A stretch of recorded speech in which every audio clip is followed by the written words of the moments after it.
Hey y'all, what's up? Welcome back to my YouTube channel. If you can't tell by the title, this is a Get Ready With Me video.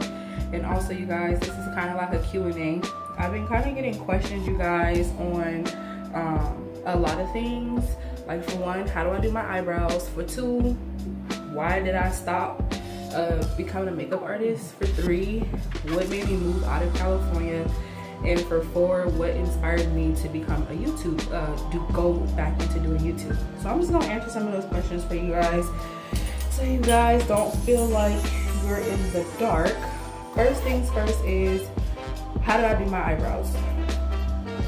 Okay, so I always chuckle every single time I talk about this subject, because there's like a handful of people that knows me from back in the day.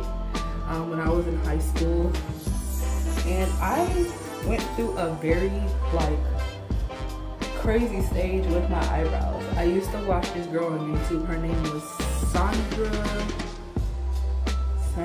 Sandra something, I forgot, but I used to watch her, and I used to watch just like everybody else that does makeup. We kind of all started with YouTube pretty much, and a lot of us, believe it or not, are self-taught. I am self-taught. I've never been to school for it, never thought I had to go to school for it. It's just something that I kind of just taught myself, and then I kind of just did it. What was so crazy back then was everybody had different shaped eyebrows, and once I get my laptop going, you guys, and stuff like that, I will definitely in future videos upload old pictures of what my eyebrows used to look like. My eyebrows have went from thick to thin to no eyebrows to me drawing them on. Yes, I know y'all probably like, girl, what you mean you cut your eyebrows off? Yes, now when she did her eyebrows in her video, she was showing us that if you don't have a arch in your eyebrow, she kind of just showed us how to cut off like a slant of the eyebrow and then fill in the rest with like a nice pencil, or you know, the Anastasia dip brow palette. So I went through that stage for a very long time, but before I did that I would just be cutting up my eyebrows. And when I say cutting up my eyebrows, y'all, I mean exactly that. Like when I would take my makeup off, my brother would literally clown me. He would tell me I ain't got no eyebrows, like I look naked in the face, I look like a little mole rat. Like he used to really be on my case about it. And so like it never affected me, because that's what brothers do.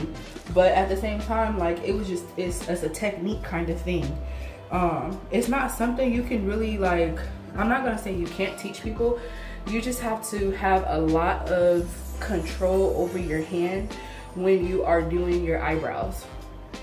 If you guys want to, I can definitely do a tutorial on how I achieve my eyebrows, like my arch, the little gradient effect that y'all see, the point, like all of that. I can do a voiceover, and I can do a video on how I achieve my eyebrows. But yes, the perfect product for eyebrows, you guys, if you have natural eyebrows and your eyebrows are just naturally like thick, and you know what I'm saying, all you really need to do is go to where you go get your waxes and stuff, have them arch your eyebrow, show them a picture of what you want your eyebrow to look like, and kind of just, you know, do it like that. Make sure you're very precise on the people that you pick, because I'm gonna tell you right now, once they start chopping on your eyebrow, that's it. And if you're the type of person where once you cut your hair or something, your hair may not grow back in specific places, be very cautious about who you pick to cut your eyebrows. That's all I'm gonna say, because I've literally done it. I thought I was doing something. I went into a nail shop, not gonna say the name. It was in Paris, California, and yeah, they did me bold. That's all I'm gonna say, is that they did me bold. She literally took off too much eyebrow. Also, when I got my eyebrows waxed, depending on the product that they are currently using, I definitely broke out like all around my eyebrow. Like it was literally like, it was thick. So again, there is YouTube methods that you can kind of sit at home and do. Me personally, when I do my eyebrows, you guys, I literally just, I have got to a point that I've done my eyebrows so much that I know where my arch starts and I know where it ends, and I know where I have to clean up the hair. I even went as far as doing nair. I've naired my eyebrows before and it actually worked. You do have to go back in with like tweezers and stuff and clean it up. It is a safe method. I would say take a like a eyebrow pencil, kind of draw where you don't want the nair to touch, and then beneath that put where you want the nair to be, and make sure you use like a pointed Q-tip or something like that, and for you to kind of get that look that you're looking for. So that's another way. Me, I don't use any of those things. I literally just use an eyebrow razor, which looks like this pretty much, and you can literally get those at the beauty supply for cheap. When I say for cheap, I mean for cheap. Like they're 99 cents for a pack, or you go on Amazon and you can probably get like a big old bundle for like maybe $4.99, because they're disposable after you use them for so long. The one I have is not disposable. I literally have to disinfect it and clean it. Good thing is that I'm the only person using it. If I was doing somebody's makeup and they asked me to arch their eyebrows or clean up the bottom, I always get their permission first, and then I always just use that. And I use those little bitty scissors that come in the what is it? It has like toenail clippers and stuff, those little scissors, and I just like trim the eyebrow where there's just like not a lot of hair. The product that I use for my eyebrows is, I was doing dip brow for a very long time.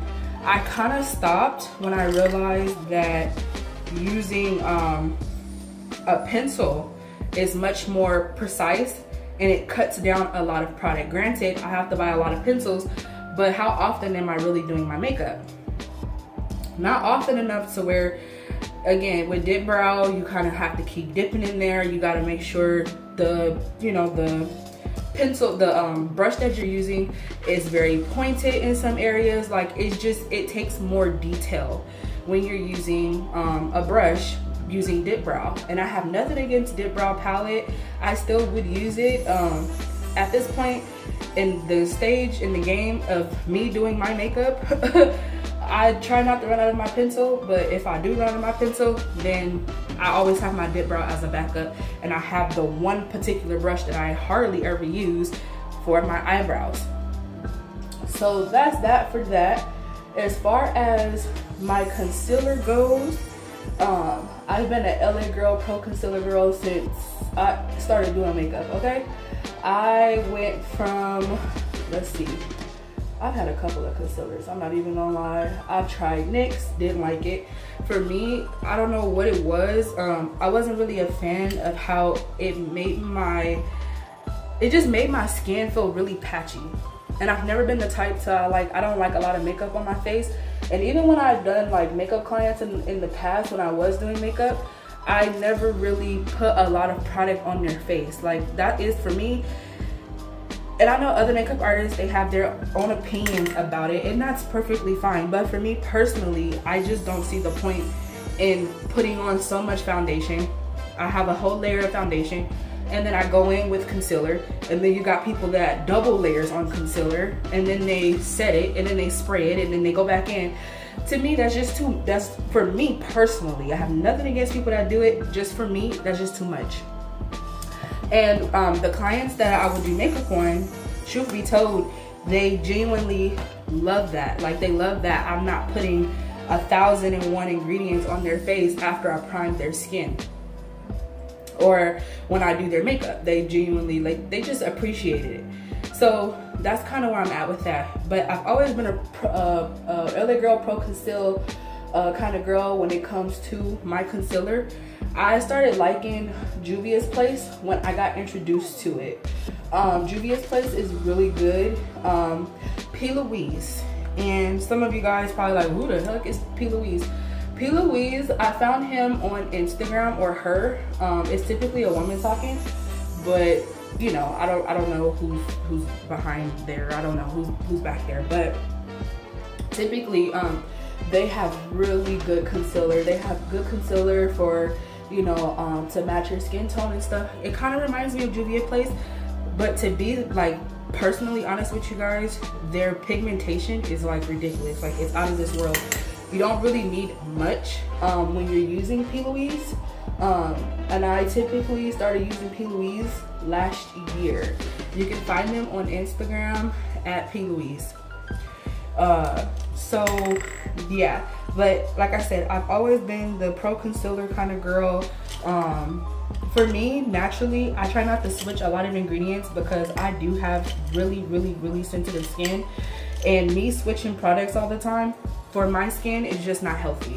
I try to be consistent with the products that I'm using, and don't get me wrong, like I will use other products and stuff like that from other companies if they ever decide to send any my way for marketing purposes or whatever the case may be. I don't mind it at all.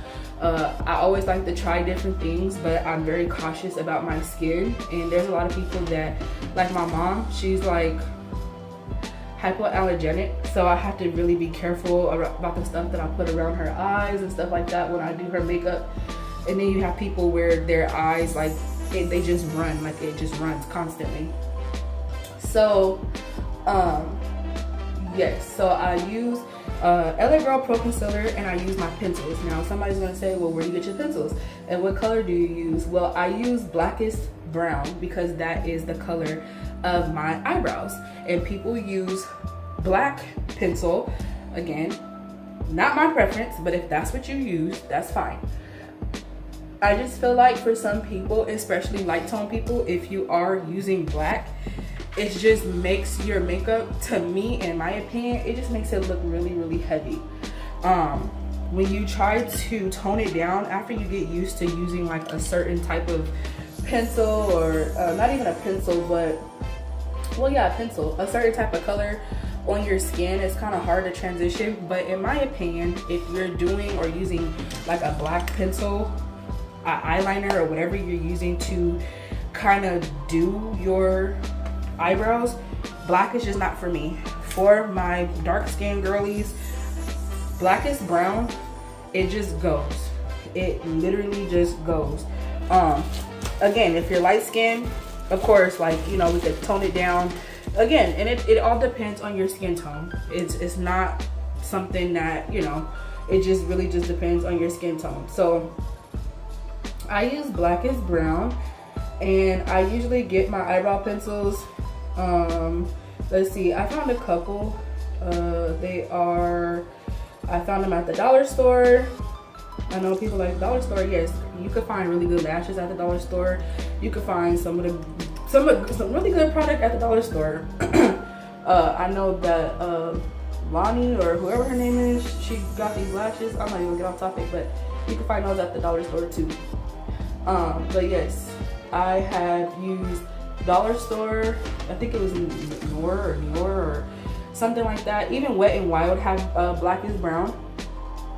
But if you can't, the first time I found Blackest Brown was actually at a beauty supply. Go to a Black Beauty Supply or any kind of beauty supply that sells our kind of products. And when I say our kind of products, I'm talking to the girlies that go to the beauty supply and you buy your little whatever lip gloss, because that's where you find some of the best lip gloss, by the way, for that extra shimmery shine. Yes, so I go to the beauty supply, and if I can't find it at the beauty supply, then I definitely, hold on y'all, because I'm talking and my wing liner. Okay, there we go. There we go. Yes, sir. Yeah, so I could order it online, and I just type in like Blackest Brown Wet n Wild eyebrow pencil, and it pops up for me, and it can pop up for you too. So yeah, I use that, and then I clean up my eyebrows, and then I don't draw a line straight across. I kind of just, hold on y'all, I don't draw a line starting here. I kind of fill in my tail first, and then I use light strokes coming into the inner corners of where my eyebrow is, and then I let it just, you know, do the rest. And I use a spoolie, which is an eyebrow brush, and I use that spoolie and I brush it in because the brush helps actually spread the product out. So I use that, and then for my bottom, I will use two concealers, which is Fawn, the color Fawn, and then I also go on with the color Toast or Toffee. Sometimes I mix those up when I don't want my under eye to be too light. I will mix them up, and it will definitely give me the look that I'm actually looking for. So yeah, that's kind of how I do that. Again, my maintenance when it comes to my brows is very simple. I don't put too much into it because, again, I've been through some things with my eyebrows and I don't plan on going back. That's that. The other question is, I know I spend a lot of time talking about eyebrows, but I kind of wanted to just kind of dive into, so you guys can kind of understand like what I be talking about with eyebrows. But so moving on, somebody asked me, why did I stop doing makeup? Oh Lord, this question takes a lot for me to answer, so I'm gonna try my best to kind of put it in a very quick explanation. And a lot of people are probably gonna be like, what? But yeah, so the reason why I kind of stopped doing makeup, you guys, was because first and foremost, for me personally, it's all about location. And it's all about who you know. And word of mouth is a really, really big deal. And I say that because I literally had no clientele, and then 1 minute I had a whole bunch of clientele. But one thing all of my clients can vouch and say is that I am really persistent. I'm honest when it comes to their makeup. I'm honest when it comes to being punctual and on time. I always do my best to try to over deliver, and I always try to make sure that their experience in my chair is definitely given experience. And then word of mouth happens is like, who knows somebody that do makeup? And if you sat in my chair or you see my work, people will tell you like, oh yeah, you know, Nisha does good makeup, this and the third. And some people are very sketchy because typically what one person likes another person doesn't like, and that's understandable because all of my years of doing makeup, nobody has ever touched my face. I've never sat in another makeup artist's chair and actually let them do my face. I've always been, I'm not gonna say I've been scared, but I've always been sketchy because of the horrible stories that I hear when you go get your makeup done at Macy's at the counter, or oh, this girl did my makeup and I look like a ghost. And I don't want to be wasting money like that, but I also feel like I just have to give people a chance, just like people take chances on me when it came to me touching their face. So I get it. But I stopped doing makeup, you guys, because makeup picks up for a few reasons. Makeup picks up for weddings, prom, parties, and that is not all through the year, by the way. Even though people do be having birthdays, some people just don't want to put makeup on their face for their birthday, or they just do it themselves for a quick little whatever. But clientele where I used to live, which was in Temecula, California, there is not a lot of people out there that look like me. You get what I'm saying? There's not a lot of people that look like me out there, and a lot of people that were coming to me were traveling far, or they did not want to pay for a traveling fee. Now people say, well, why the traveling fee if you're going to do somebody makeup? Well, I know people are like, well, who would ask that question? You would be surprised who be in the comments asking those type of questions. But a traveling fee, depending on how far it is outside of my personal city. If you lived in my city or near my city, 9 times out of 10, I never charged the people that sat in my chair, because those ladies, they tipped me very well. I never looked forward to a tip. They just loved the conversations that I held, or even if it wasn't a conversation, they just enjoyed my company in general. They enjoyed the fact that I got them in the chair. My setup was pretty quick. I showed up on time. I always showed up a little bit earlier to give me time to set up my station with my light and my chair and whatever else I had.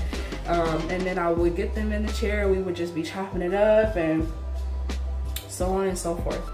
And then they would tip me because, again, they loved my work and they just genuinely liked the company that I kept while I was doing their makeup.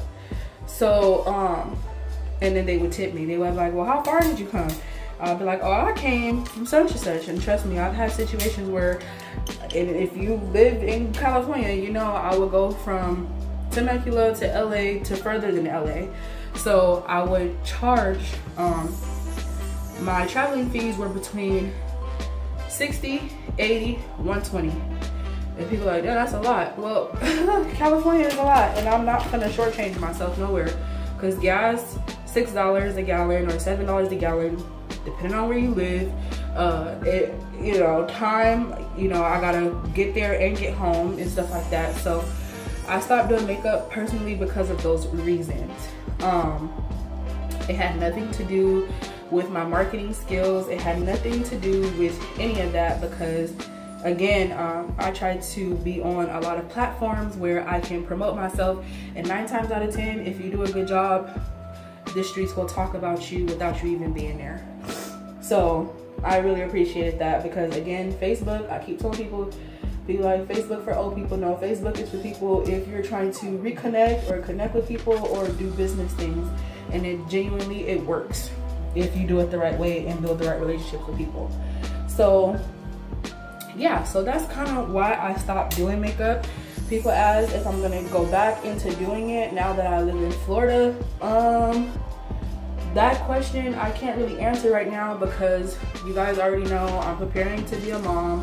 I'm already a wife, and I don't know if I would have the time right now, and I kind of want to be in a space where everything around me is kind of flowing the way that it needs to before I can commit to something that I really truly do have a passion for. Like, I genuinely have a passion for makeup. I have a passion for beauty in general, but I kind of want to dedicate time to the things right now that are very, very important.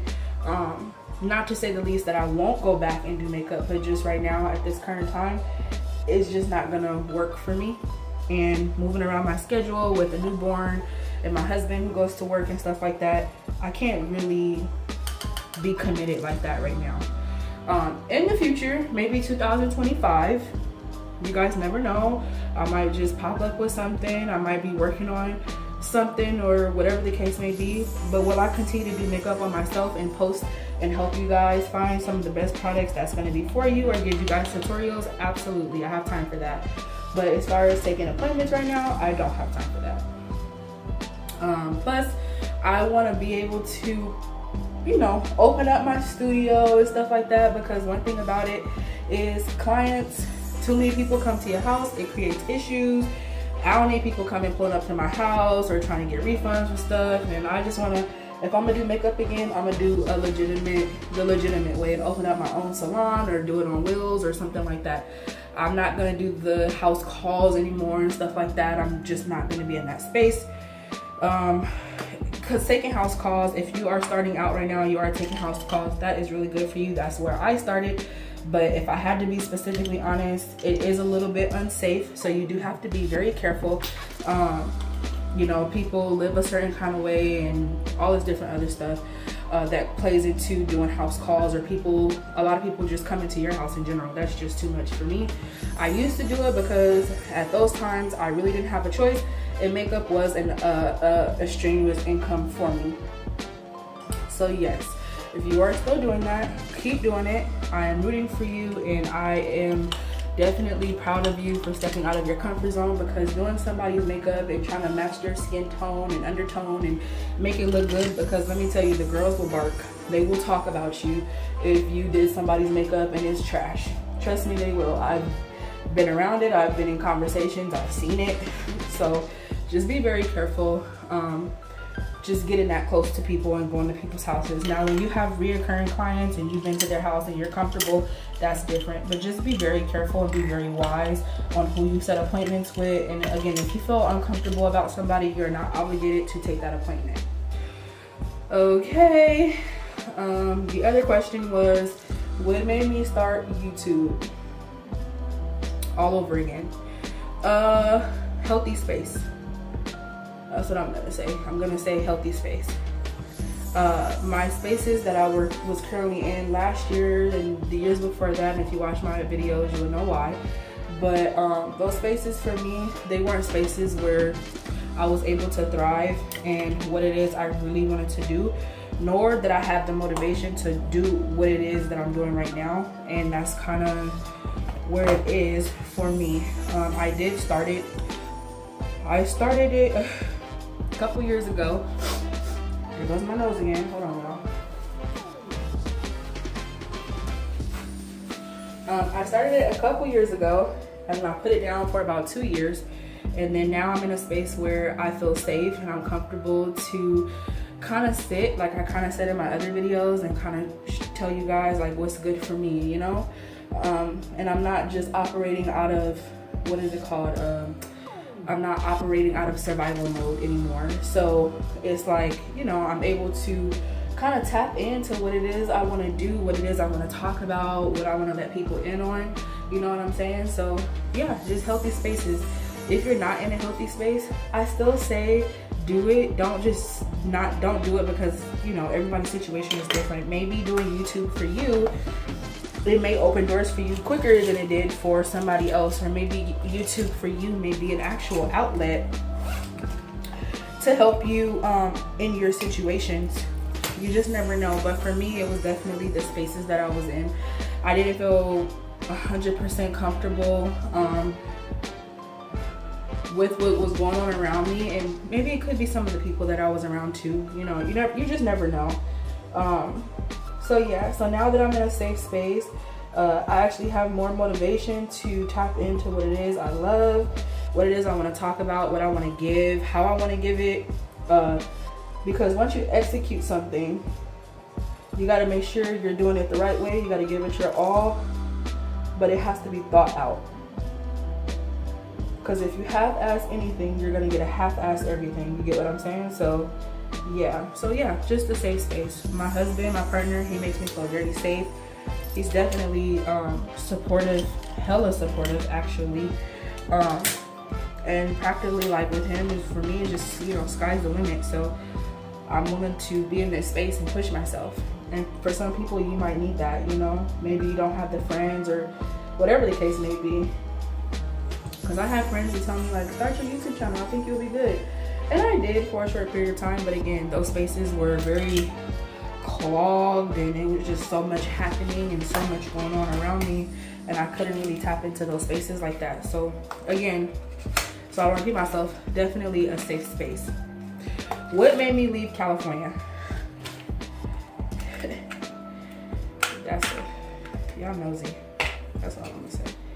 First things first, mind your business. Don't worry about why I left California. Yay. No, I'm just kidding. No, I left California because realistically, I got pregnant and my husband's in Florida. There's that. I don't know how, I don't know if you guys are looking for me to say something more grand than that, but yeah, my husband's in Florida. I got pregnant. I mean, that's why. Am I coming back? Y'all just have to wait and see. You never know. Maybe 2025. Never know.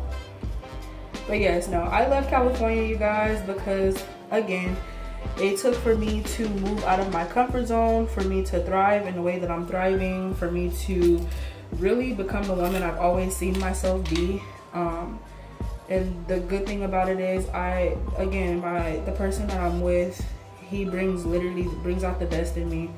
And I have another video that is dropping called Are You an Aesthetic Friend? You guys can go view that. The other video, it's all about like the support in the light that people see you in. This man sees me in a light that, oh wow, I don't want to get emotional. I'm not crying. I'm not. I just did my makeup. No. Again, this man sees me in a light that I've always seen myself, but I never executed it until I got here. And some of y'all may be like, damn, like it took a man for you to get to where you're going. No, that's not what I'm saying. For people that are grown, they get it. And for those of you guys that are not grown, you're not gonna understand what I'm saying. There's people that will bring out the best in you, and there are people that will bring out the absolute worst in you. And I've known this man for so many years, and the crazy thing about it is I've known him past my pain. I've known him past my happiness. I've known him in my struggles. I've literally shared things with this man that probably nobody else knows. He's always been there for me. always been in my corner, but we just never got to this point up until now. Well, last year or whatever. So again, like, yeah, he puts me in a winning space where I feel like there's nothing that I can do to conquer the things that I'm conquering right now. And to have somebody that is so full of like life, that gives you attention and that feeds your soul, but they also feed that hunger in you. Like you're hungry for something. You're so hungry for it that you're willing to go to desperate measures to get it, but the right measures to get it, if you get what I'm saying. And vice versa, you know. So with him, it's more than just you move because you're pregnant, you move because you got married. Yeah, those are very, very, very important reasons, and I wouldn't see myself being engaged and married to somebody living on one side of the world, they live on another side of the world, and I'm pregnant, I'm over there, he's over here. Like, I don't see that. Like, who in right mind would have seen that coming, you know? But no, I feel like this relationship was very much so long overdue, for a lot of reasons, but I just think that we had to get in a space where we were both ready for each other. And to say the most, again, it's all about healthiness, and it's not perfect, because nothing's perfect, and it's not going to be perfect all the time. And that's where you genuinely have to like be honest with yourself. Like, it's not going to be perfect all the time. But if I had to make a list of all the good things and all the bad things, the good always outweighs the bad with this man. So yes, that is the main reason why I left California. And God showed me a vision last year when I was doing all of my fasting. And when I was doing all of that stuff, he kind of just showed me, like, I have to move my feet. I have to wet my feet, and I have to move, because where I was, it was just too comfortable. Too many memories, too many people, too many things that was just happening for me and to me at the time. And it just wasn't a space that I was able to thrive in. And again, living in survival mode. And I've lived that way practically all my life. Like, at some point you get tired. And I was just saying last year, I was like, I gotta move. But who would have thought that it would have been this kind of move? You know what I'm saying? It's kind of like a checkmate. You get what I'm saying? It's kind of like checkmate. So yes, that is why I left California. Do I miss home? Because I know that's going to be a question that is going to be asked. Absolutely, I miss home every single day. But I realize sometimes home is not healthy. It's only what I know. So I had to step out, spread my wings, and I had to fly, and I had to take a risk on myself. And by far, this is the greatest risk that I've ever taken in my whole life. And it is the best risk.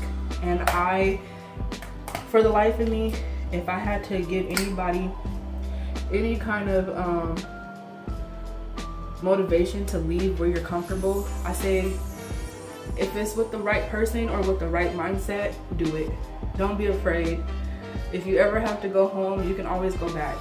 But don't restrict yourself to what you know because it's comfortable. You're never gonna grow that way. So you find loopholes and you find these little fillers in situations or jobs or whatever it is to stop yourself from moving in a direction that will free you, probably heal your inner child, heal your inner self. So again, like, don't be afraid, you guys. Do not be afraid at all. And how you know it will be for you, because you're not gonna have fear. When I did this move and I moved to Florida, I didn't have no fear, you guys. I had no fear. It wasn't like no nervousness. I didn't have that. But because, again, I had a very secure person, he made me feel comfortable to be like, you know what, this move is worth it. Even if I didn't know what was to come, even if, say for example, even if he wasn't who he said he was or whatever, I knew that I had to move my feet, and I knew this was the move for me. Whether it was going to be in Florida, Texas, Arizona, Atlanta, Mexico, whatever, you know, God placed in my heart for me to move to do with, that's what I did. And I'm gonna be honest, I don't regret it. The only thing that I miss the most my mom and my nieces. That's the only thing I genuinely miss the most. I would say my brother, but I'm gonna fight him. But yeah, if I had to say anything that I miss the most would be my mama, my nieces, my girlfriends, and definitely Mexican food. And some of y'all gonna be like, are you kidding me? I'm dead serious. There ain't no Mexican food like Cali's Mexican food. I'm just gonna keep it 100 with you. Ain't no food like Cali food. Mexican food, to be exact. They got everything else here that's decent, but as far as like Mexican food, nah, Cali definitely all day. So yeah, you guys, somebody gonna probably ask me about my lip combo again. I can always do another video going more into detail about